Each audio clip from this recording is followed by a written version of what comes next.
আল্লাহ পাক পবিত্র কোরআনের ভিতরে ইরশাদ ফরমান, বিসমিল্লাহির রহমানির রহিম, ইন্নাল্লাহা লা ইয়াগফিরু আন ইউশরাকা বিহি ওয়া ইয়াগফিরু মা দুনা যালিকা লিমান ইয়াশাউ ওয়া মান ইউশরিক বিল্লাহ ফাকাদ ইফতারা ইসমান আযীমা।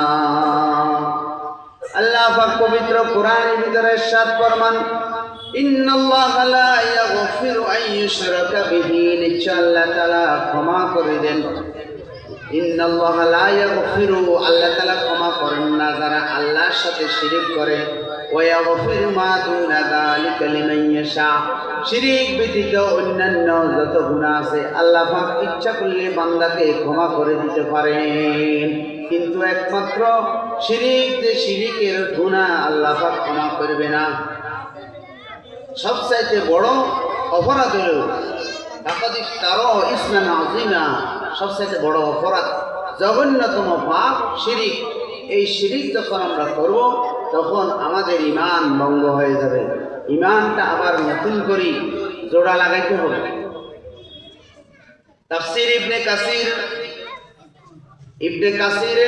কাসির রহমাতুল্লাহ আলাইহি বলেন, যারা ঈমান আনার পর শিরক করে যতদিন পর্যন্ত তওবা করবে না, তওবা যতক্ষণ করবে না ততক্ষণ তাদেরকে ক্ষমা করা হবে না।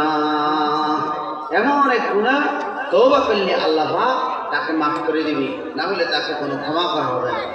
সূরা মায়েদার ৭২ নম্বর আয়াতে আল্লাহ পাক বলেন, ইন্নাহু মান ইউশরিক বিল্লাহ ফাকাদ হারামাল্লাহু আলাইহিল জান্নাহ ওয়া মা'ওয়া